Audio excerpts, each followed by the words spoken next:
What did Dr. Conrad Mauer's instruments actually measure on that table in July of 1947, and why has the answer taken most of a century to surface? Something fell outside Roswell, New Mexico that summer, and the argument over what it was has consumed researchers for generations. Here is the part that ended in a surgical suite. Assigned to a restricted facility at the airfield, Mauer performed a complete dissection of one of the recovered bodies. Specimens were seized the same afternoon.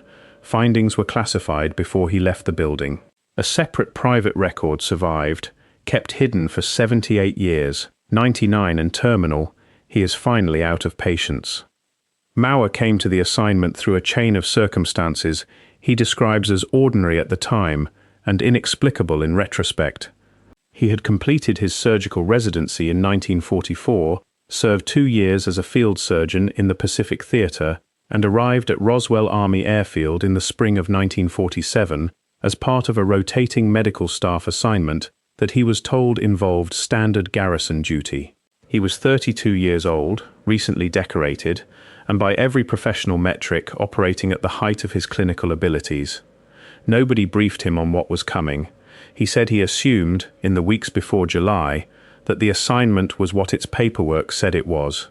The facility he was assigned to was not the main airfield hospital, which he never entered during his posting, but a secondary structure 300 yards north of it, unmarked, staffed by personnel he didn't recognize from his regular unit, equipped with surgical facilities that struck him even then as disproportionately advanced for what a garrison assignment would require. The paperwork, he noted with a precision that struck me as characteristic of the man, was not technically false. It simply described a category of work, restricted surgical consultation, without specifying what the consultation would involve. That distinction mattered to him professionally and has mattered to him ever since, because it meant that nobody lied to him. They simply declined to tell him what he was walking into until he was already inside it. He told me he had spent years, early in his career, believing this distinction absolved the institution of something. He no longer believes that. Withholding information from someone about to make an irreversible decision, he said, is a form of lying that leaves no fingerprints. Summoned to the facility on the morning of July 9th, the day after the initial recovery operation concluded, he was given a surgical gown, a set of instruments he hadn't requested and hadn't packed, and approximately 4 minutes of verbal briefing from a colonel whose name he remembers clearly and will not repeat on record. The briefing covered procedure only, not subject. He understood from its framing that he was expected to conduct a complete autopsy and tissue documentation. He did not understand until he entered the surgical suite what the subject would be. He was accompanied to the suite by a second officer who positioned himself at the room's only exit and remained there throughout the 6-hour procedure without speaking, a detail Mauer recorded in his notebook at the time, and that he told me, 78 years later, he had always interpreted not as security against external intrusion, but as security against him. The officer was there to ensure that nothing left the room that wasn't supposed to leave. The irony, Mauer noted without inflection, was that the thing that ultimately did leave, the notebook in his coat pocket, was exactly what that officer had been placed there to prevent. Let me be precise about what Mauer is claiming before going further, because the shape of this account depends entirely on how carefully you distinguish between what he says he observed and what he says he concluded.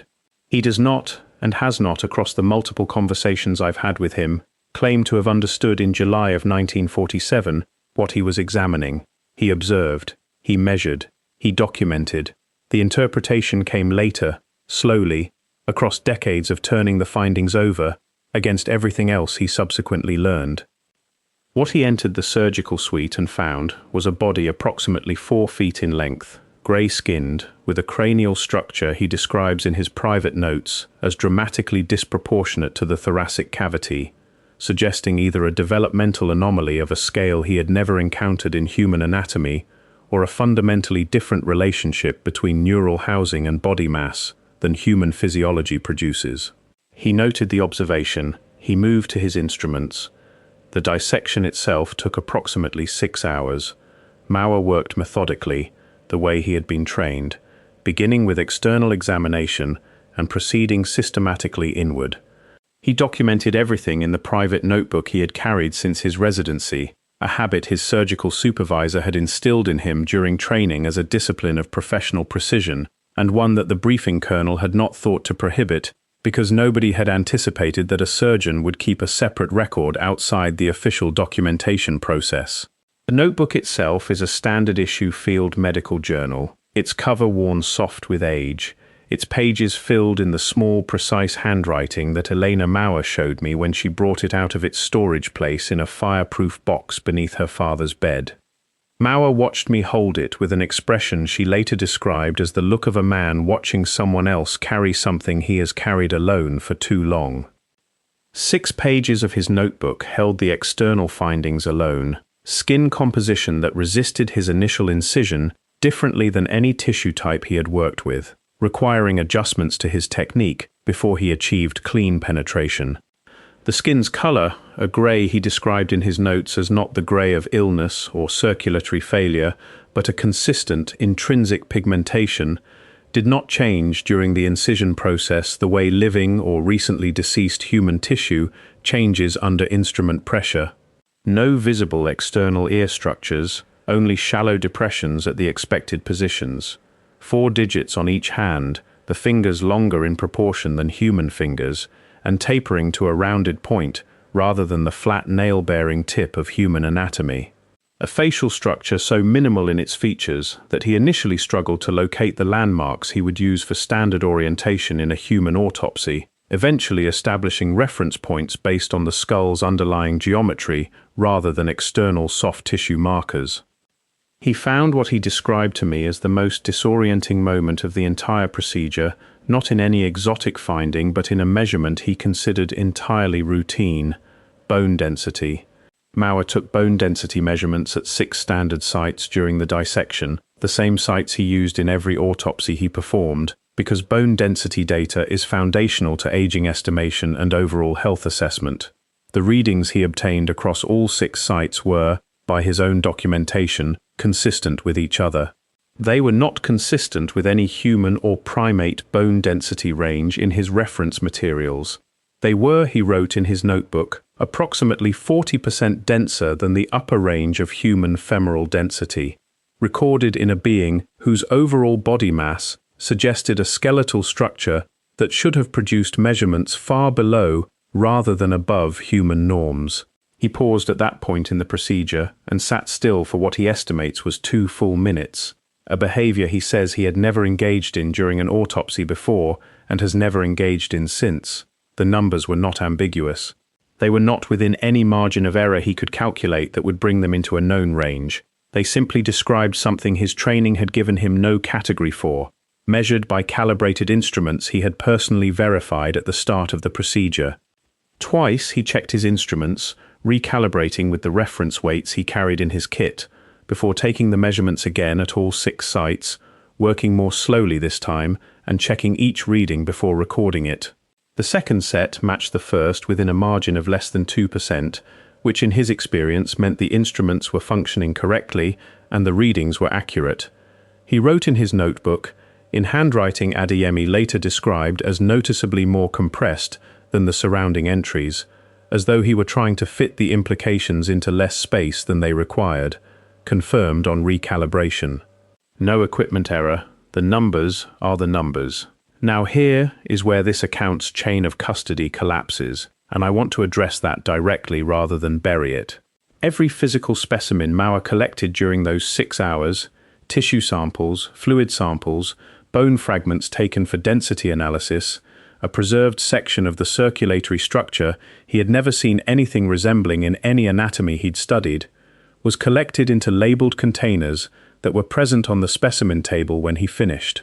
An orderly he had not previously encountered entered the suite before Mauer had removed his surgical gown and began removing the containers. Mauer asked where they were going.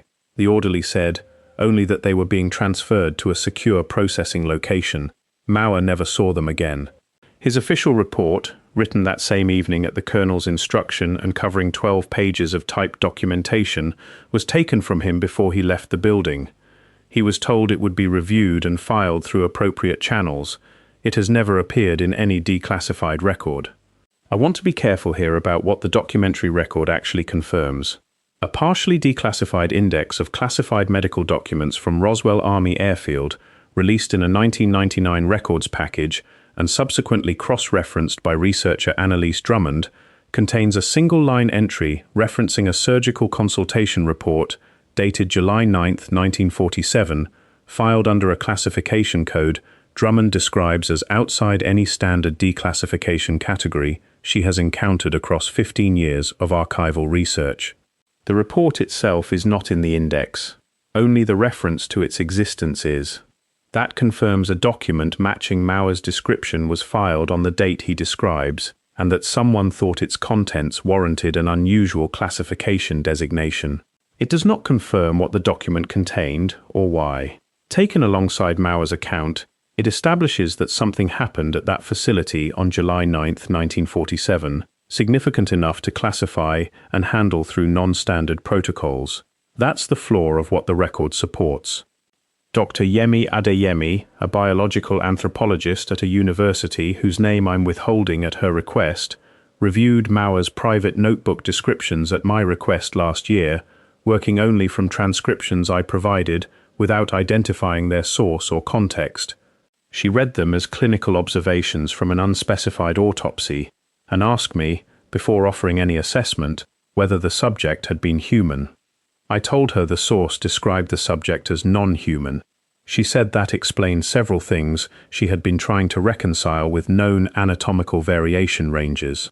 She subsequently provided a written assessment, noting that the bone density figures, the circulatory structure description, and the cranial to thoracic proportion measurements Mauer documented fell outside the range of any known biological category, including pathological human variants, and that collectively they described an organism whose physiology had no parallel in any specimen she had encountered across 23 years of field and laboratory research.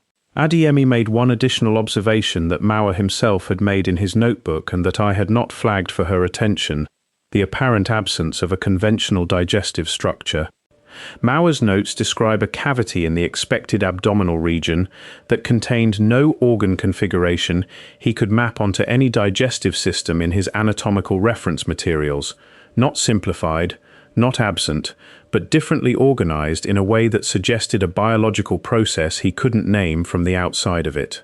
Adeyemi noted this as the finding she found most difficult to accommodate within any framework of extreme biological variation, because digestive systems, however simplified, follow certain organizational principles across all known animal life. What Mauer described did not. She offered no conclusion about what the organism was. She offered only the finding that it wasn't anything she could classify. Corporal Dennis Falk served as the surgical assistant present during the procedure, identified in Mauer's private notes by name and rank. Mauer described Falk as competent, quiet, and visibly shaken by the end of the procedure, though he maintained his professional function throughout.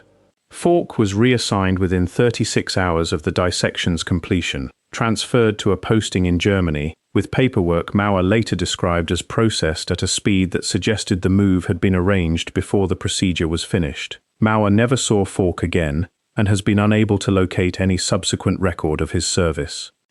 That's not a coincidence. That's a pattern of immediate institutional management applied to every person with direct procedural knowledge: specimens seized, report classified, assistant transferred, before any of them had the opportunity to compare accounts or establish an independent record of what they had observed together.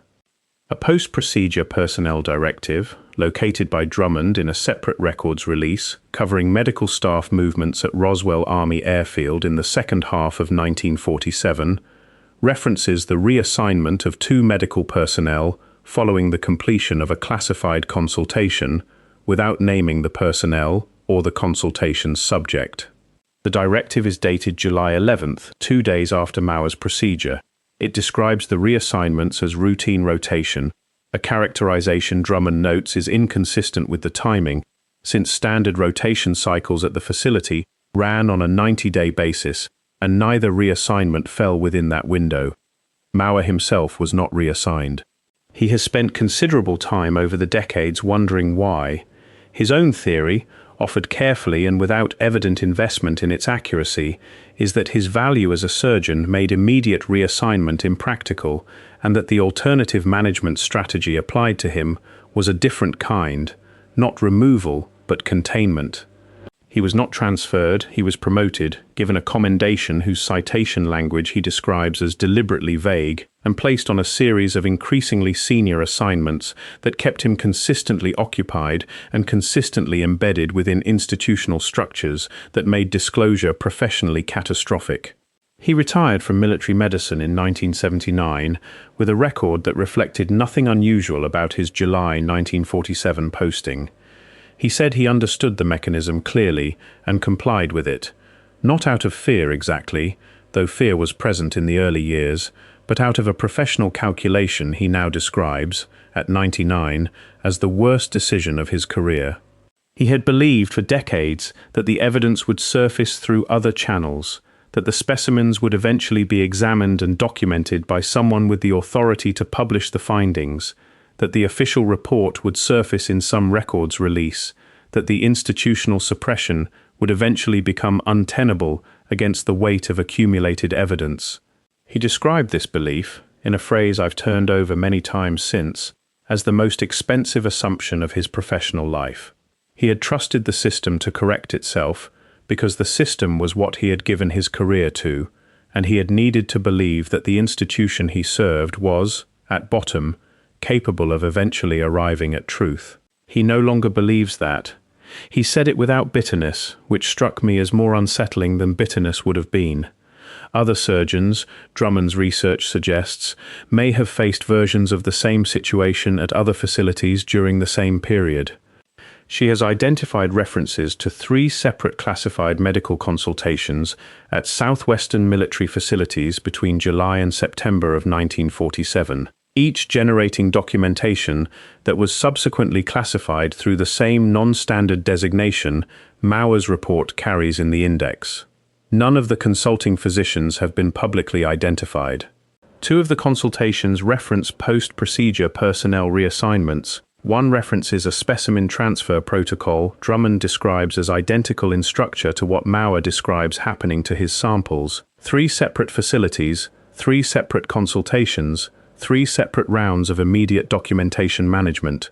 Whatever arrived over New Mexico that summer, the institutional response to its physical examination was consistent, rapid, and thorough enough that 78 years later, the only surviving primary account of what those examinations found exists in one man's private notebook and the memory of a 99-year-old surgeon who kept a secret until his diagnosis told him the secret was running out of time. Drummond estimates, based on the personnel records she has been able to cross-reference, that somewhere between 6 and 11 medical professionals were directly involved across all 3 facilities in the physical examination of recovered material that summer. Of those, she has confirmed deaths for 8, confirmed living status for 1, Mauer, and no verifiable current information for the remaining 2 or 3. Whether those individuals are alive and silent, or simply beyond the reach of available records, she cannot determine. What she can determine is that Mauer is the only one who has spoken. So what did Conrad Mauer's instruments actually find on that table? Was the body he dissected a non-human biological organism, or was there some experimental subject, some severe pathological presentation, some misidentification in the chaos of the recovery operation that accounts for the anomalies he documented without requiring a conclusion his training gave him no framework to reach? Why seize specimens from a routine autopsy, classify a surgical report under a non-standard designation, and reassign an assistant within 36 hours of a procedure the official record treats as unremarkable? And why does a declassified index reference a document that has never appeared in any subsequent release? I keep returning to something Mauer said during our second conversation, delivered without emphasis, the way he delivered most of the significant things, as though 78 years of carrying them had worn the drama off. He said that the hardest part wasn't keeping the secret. Keeping secrets, he said, was something his profession had trained him for. The hardest part was the knowledge that what he had measured and documented and placed in labeled containers on a specimen table in July of 1947 had been more important, scientifically, than anything else he would do in a 50-year surgical career, and that it had been taken from him before he could determine what it meant. Once you sit with what was done in those hours after the dissection concluded, specimens removed, report confiscated, assistant transferred, all of it before Mauer had left the building, you cannot unsee the institutional certainty implied by that speed. Someone already knew what those specimens were. Someone already knew what that report would say. The management of the evidence preceded the evidence's existence in any public form, which means the people who managed it understood, before any of this became a matter of public debate, exactly what had been found and exactly why it couldn't be allowed to remain accessible. Elena Mauer, sitting beside her father through both our conversations, said afterward that she had heard pieces of this across her life, fragments her father occasionally released without context, a mention of an unusual autopsy, a reference to specimens he hadn't been allowed to keep. She had assembled them over decades into something she recognized as significant but couldn't fully name. Sitting in that hospital room and hearing it assembled into a complete account for the first time, she said, was not surprising.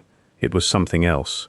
The word she used was confirming, like watching a shape you'd always sensed in the dark finally step into the light. She also told me that her father had kept, on a shelf in his home office for as long as she could remember, a single unlabeled glass jar containing what appeared to be a small quantity of pale fluid preserved in some kind of solution that he had never explained and that she had never thought to ask about until this year. When she finally asked, weeks before our first conversation, he told her it was the one thing the orderly had missed, a single sample, already sealed and placed in his coat pocket rather than on the specimen table, taken during a moment when the officer at the door had briefly looked away. He had kept it for 78 years. He had never had it analyzed. He had been afraid, he told Elena, of what the analysis would confirm, and equally afraid of what it wouldn't. When Conrad Mauer dies, and his doctors have given him months rather than years, the last first-hand account of what that dissection found closes with him. His private notebook will survive. Drummond's research will survive. Adeyemi's anatomical assessment will survive. What will not survive is the ability to ask a follow-up question, to press on a detail, to sit across a table from the man who held those specimens and ask him what his hands remembered about the weight and texture of materials his instruments couldn't classify. Where did those containers go, and do they still exist somewhere in a storage facility whose classification designation doesn't appear in any public guide to government record keeping? And what would we understand about biology, about the limits of what we've been told is possible, about the summer that changed everything and that the official record has spent nearly 8 decades insisting was unremarkable, if those specimens were ever returned to a laboratory with the freedom to examine them and the obligation to publish what it found? Mauer doesn't know. He has stopped expecting to find out.